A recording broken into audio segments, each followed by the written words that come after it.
నమస్తే తీన్మార్ వార్తలకు స్వాగతం. ముందుగా హెడ్లైన్స్ చూద్దాం. కూలీ దినాలల్లా గులాబీ లీడర్లు బాగానే సంపాదిస్తున్నారు పైసలు. మలయాళం నేర్చిన సత్తి ఎంత సావిత్రి చేచి ఎంత వేణం నాన్ సంతోషేసవనాన్ మూన్నాన్ పెనుకొట్టి కారింగు ఎంత మనోహరమాయ పెనుకొట్టి. గులాబీ పని దినాల పథకంలా లీడర్లు ఎర్ర టెండను కూడా లెక్క చేయకుండా మస్తు కష్టపడుతున్నారు. మొన్న కేటీఆర్ సార్ ఐస్ క్రీమ్ అమ్మిండు, మల్లారెడ్డి అన్న 5 లక్షలు ఇచ్చి ఐస్ క్రీమ్ కొనుక్కుండు, మస్తు గిరాకీ చేసిండు. జగదీశ్వర్ రెడ్డి సార్ గింతంత మూట నెత్తిన పెట్టుకొని లచ్చలెనకేసిండు. ఇవాళ కొందరు మన తీన్మార్లకి గులాబీ కూలీలు వచ్చిర్రు. ఆ లెవెలో వరుస పెట్టి చూపిస్తా, చూసేయండి. అర్రే ఎంపీ కవితక్క అక్కలందరితోని చీరల దుఃఖంకి వచ్చింది. అబ్బా మస్తుంది కదా చీర. ఇంకోటి తీసి డిజైన్ ఎట్లుంది అని చూపిస్తుంది. 2-3 చూపించినాక గీ చీర నచ్చినట్టుంది అన్నకి. అక్క చేతుల మీదకెళ్ళి పట్టు చీర కొన్నాడు. అన్న ఇంటికి పోయినాక మీ ఇంటమే మస్తు మురుస్తుంది పోయిగా.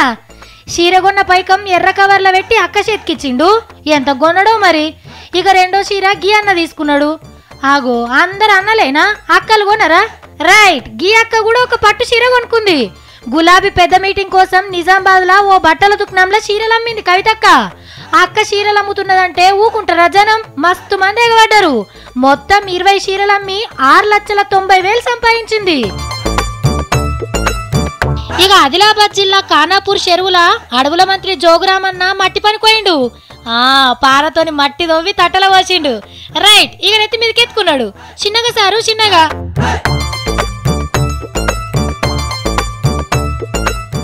అది తట్టల మట్టని తీస్తుంటే ఎత్తి లారీలో పోసిండు. పని అయిపోయింది. మరి కూలి ఎంత ఇస్తున్నాడో? ఎంత వేసిండు సార్ కవర్లా? మరి 1,00,000 రూపాయలు వారు కూడా మేము చేసిన పనికి మరి కూలీగా ఇవ్వడం జరిగింది. ఇక ఖమ్మం ఎమ్మెల్యే పువ్వాడ అజయ్ అన్న కటింగ్ దుకాణంలో కత్తెర పట్టిండు. నెత్తెట్టుకెళ్ళండి తాత గుండు మీద 4 కత్తర్లేసి 5,000 జేబులు వేసుకున్నాడు. అజయ్ అన్నకు గట్టి కూలే ఇచ్చిండు తాత. తర్వాత చికెన్ దుకాణంలో కోడి చికెన్ కొట్టి 2,000 నోటును తీసుకున్నాడు. దుకాణంలో షాయిలు పెట్టించిండు. చక్కెర తక్కువే అన్న. రైట్, ఒక్క షాయి 500 అమ్మిండు. చాలా పిరమే ఉన్నది అజయ్ అన్న షాయి. మొత్తం కలిపి ఎంత సంపాదించినవన్న నువ్వు? మొత్తం కలిపి నాకు తెలిసి 12,000 రూపాయల చిల్లర ఇవాళ పొద్దున పూట సంపాదించాం. మొత్తానికైతే గులాబీ లీడర్ల కూలి పైకం బాగానే జమైతుందిలా. చూడాలా మరి ఆఖరి నాటికి లీడర్లంతా కలిసి సంపాదించిన కూలి పైకం ఎంత జమైతుందో.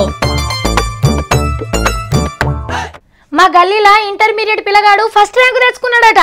ఇక చూడుండ్రి, మా గల్లీలో అంత పెద్ద బ్యానర్ కట్టిండ్రు. అసలు ఆ పిల్లగాడు ఎవరి కొడుకో ఇన్నొద్దులు లేవనే తెలియదు, కానీ చిన్నగా ఖుషి చేయాలి.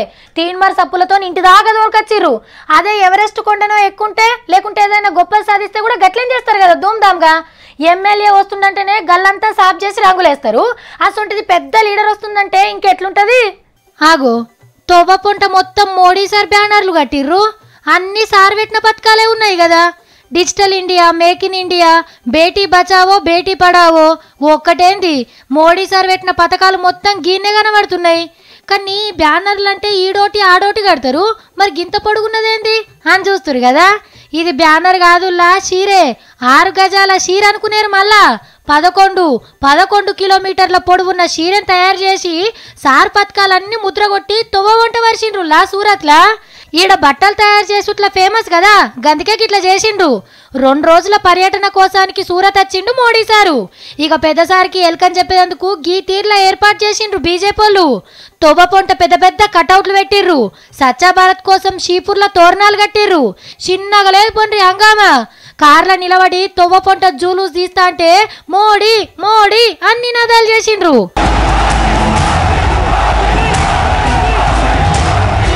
సార్ పోతుంటే ముంగట 20,000 బండ్లేసుకొని ర్యాలీ తీసిండ్రు పోరగాళ్ళంతా. పట్నం మొత్తం రంగురంగుల లైట్లు వరిసిండ్రు. బ్రహ్మరథం పట్టిండ్రు అనుకో రాదుండ్రి. మా అక్క కొడుకు రింకుగాడని ఉంటాడు. ఆయనకి నేను మొన్న ఫోన్ చేసిన, రింకుగా ఎండాకాలం సెలవులు వచ్చినాయి కదా, మరి హైదరాబాద్కి రారా అని అంటే ఏమన్నాడు తెలుసా? హైదరాబాద్లో ఏముందమ్మా జూన్నీకి, మొత్తం పోయిన ఏడాది తిరిగేస్తాం కదా, ఇక చూసేదేమన్నా ఉన్నదంటే ఇక మూసినది ఒక్కటే అని అన్నాడు. మరి నేను ఇప్పుడు ఏడికి తోలుకోవాలరా అంటే ఢిల్లీకి తోలుకోవో, తాజ్మహల్ చూసేద్దాం అన్నాడు. అబ్బా గంత దూరం అయితే నేను తోలుకోవనని చెప్పిన. సరే మరి వైజాగ్ అన్న తోలుకోవో అన్నాడు. ఎందుకురా వైజాగ్ అంటే ఇగో దీనికోసానికి అన్నాడు. ఆహా అద్దాల రైలు బండి ఏమన్నున్నదా?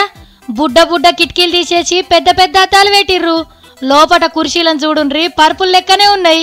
బండిలో మొత్తం ఏసీ, బోరు కొడితే చూస్తందుకు గోడ పలక టీవీ, సీసీ కెమెరాలు. చిన్నగా లేదు కదా, ఏడనో బయట దేశంలోనేమో అని అనుకున్నారు. విశాఖపట్నంలో కొత్తగా సురువు చేసిండ్రు ఈ బండిని. విశాఖ నుంచి అరకు పోతుందట. అద్దాల బండిలో కూర్చొని అరకు అందాలు చూస్తుంటే చిన్నగా మురిపేముంటదా? పచ్చని గుట్టల నడుమ అద్దాల బండ్లో కూర్చుంటే ప్రకృతిలో కూర్చున్నట్టే అనిపిస్తుండొచ్చు.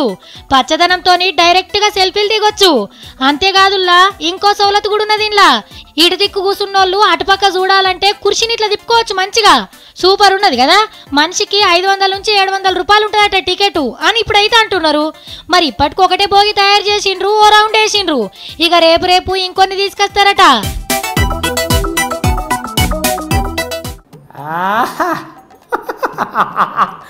ఎంత మనోగర మాయ మొగము.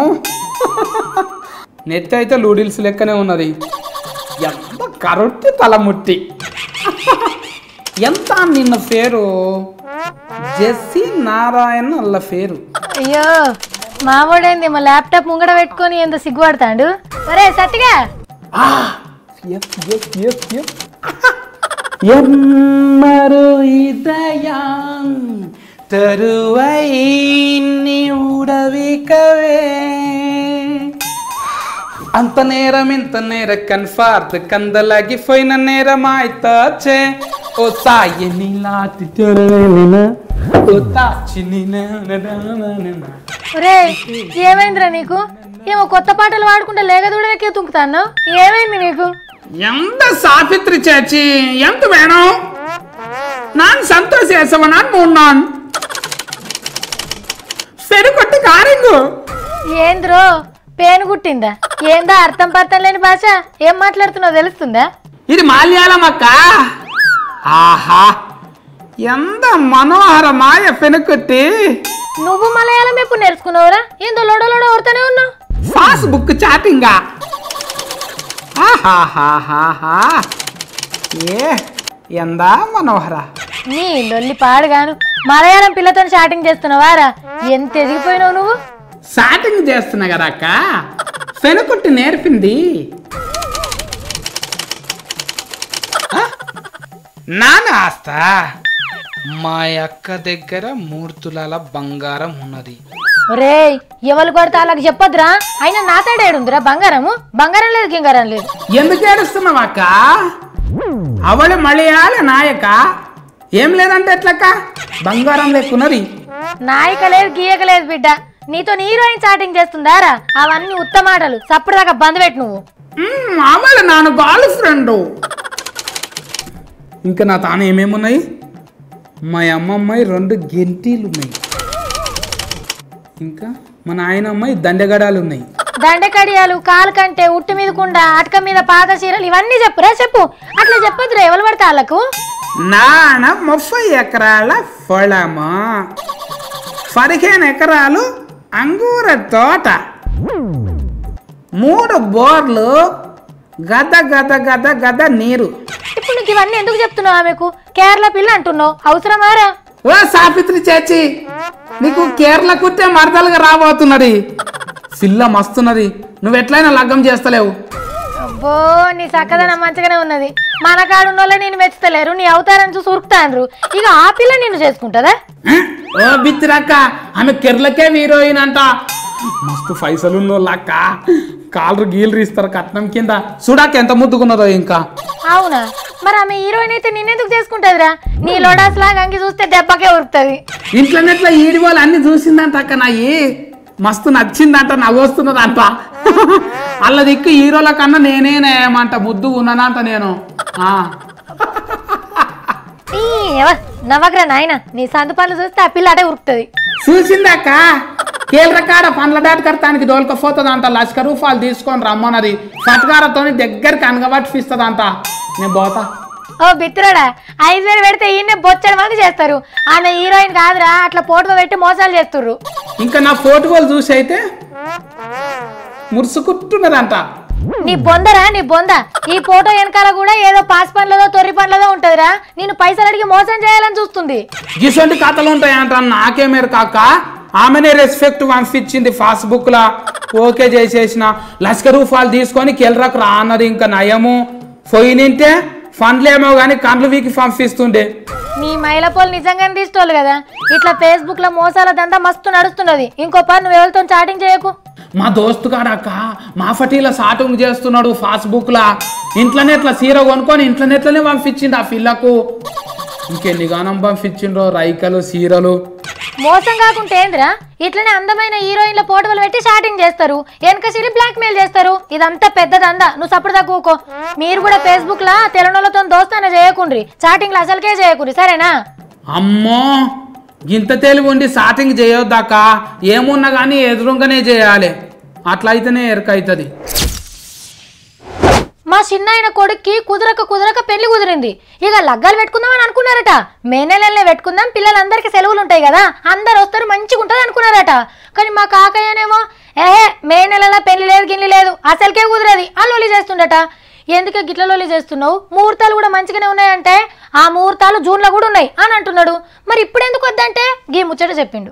ఎండ అగ్గిలక మండబట్టింది, పానం శరవడ్డట్టయితాంది ఎండతోని. మూరెడు పొద్దెక్కంగానే ఎండ సుర్రుమని అంటుకుంటాంది. ఎన్ని నీళ్లు దాగినా దూపార్తలేదుల్లా, నాలిక ఆరిపోయి పిడిసగట్టుకపోతాంది. ఒక ఉబ్బరిత కాదు పో. మంచిగా ఇస్త్రీ బట్టలేసుకుని ఇంట్లోకెంచట్లా బయటికి రాగానే పొయ్యి మీద బట్టలు చెమటకు నీళ్ళల్లో ముంచేసుకున్నట్లయితానై. ఇంకో 2 దినాలల్లా ఉడుకు ఇయ్యరమయ్యరుంటదట. కుద్దు వాతావరణ శాఖలే చెప్పిండ్రు. జరం ముసలోళ్ళు ఎండకు బయటికి రాకుంటుంటే మంచిది. యాళ్ల పొద్దుకింత అంబలి దాగి ఉల్లిగడ్డ కొరుక్కొని తిని పానం జర నిమ్మలం చేసుకోండ్రి. ఏమన్నా ఊళ్ళపాయనం గిట్లుంటే బంద్ పెట్టుకోండ్రి. బస్సుల్నే కదా నీడ పట్టునే పోతాం కదా అని అనుకోకుండ్రి. గాడుపు ఎక్కువ దోల్తది. ఒగాళ్ళ పోవుడు తప్పదనుకుంటే షవులకింత బట్ట కట్టుకోండ్రి. ఛత్రి చేతుల నీళ్ల బాటిల్ తీసుకొని పోతే ఇంకా మంచిది. లేకుంటే నడుమనే గేరొచ్చి అడ్డం పడితే ఆదుకునేటోళ్ళు కూడా చాలా తక్కువ ఉంటారు. ఇక మనుషులమే ఎండకిట్లా అల్లడం తల్లడం అవుతున్నాం.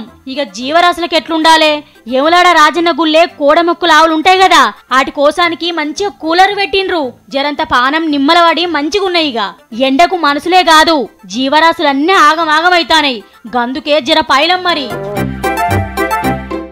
నేను మొన్న కూరగాయలు కొందామని మార్కెట్కి పోయినా. పక్కపొంటే మామిడికాయలు ఇట్లా కుప్పలు ఓసి అమ్ముతున్నారు.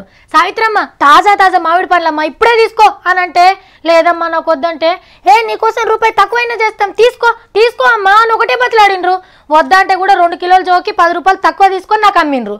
కానీ నేనే కాదు, ఇట్లా మార్కెట్లో మామిడి పండ్లను ఎవ్వరు కొంటలేరట. హైదరాబాద్ గడ్డన్నారం మార్కెట్ మొత్తం మామిడికాయలతోటి నిండిపోయిందిలా. ఎక్కడిది? ఆటోలు, డీసీఎంలు, లారీల నిండా టన్నులకు టన్నులు మామిడికాయలు దిగినాయి. మార్కెట్ కు లోళ్లు దిగుడే కాని కొనుటలు లేక గోసెల్ల వస్తున్నారు రైతన్నలు. ధర్నా కూడా చేసిండ్రు. రైతులు పంటకు నిప్పు పెట్టుడు, పారవోసుడు, పంట ఎక్కువ వస్తే అడ్డికి పావుషేరు అడుగుడు, కొనకుంట బంద్ పెట్టుడు ఇవేం కొత్త కాదు. కానీ ఇంకో చిక్కొచ్చి పడింది ఇప్పుడు. కాయలు మక్క పెడతందుకు గదేదో కార్బైడ్ అని వాడతారు కదా, అగో గదాని మీద పోలీసులు తనిఖీలు చేసి కేసులు పెట్టిండ్రట వ్యాపారుల మీద. గంతేయిగా ఉత్తుత్తగా మమ్మలను బదనాం చేస్తున్నారు. గసంటి మేమెందుకు గలుపుతాం? రైతులే అడ్డమైన మందులు కొట్టి పండిచ్చి మా మోకానేస్తున్నారు. వాళ్ళు చేసిన తప్పుకు మమ్మలను బదనాం చేస్తారా అని మామిడికాయలు కొనుడు బంద్ పెట్టిండ్రు. ఇక కడుపుగాలిన రైతన్న రోడ్డెక్కిండు. అయినా కార్పేట్ జల్లుడు, కల్తీ చేసుడు గీ తెలివి రైతులకు ఏడుంటది? గంత తెలివే ఉంటే గీడి దాంకొచ్చి మీ రూపాయికి బారణ కమ్ముకునే కర్మ వాళ్ళకేముంటది చెప్పుండ్రి.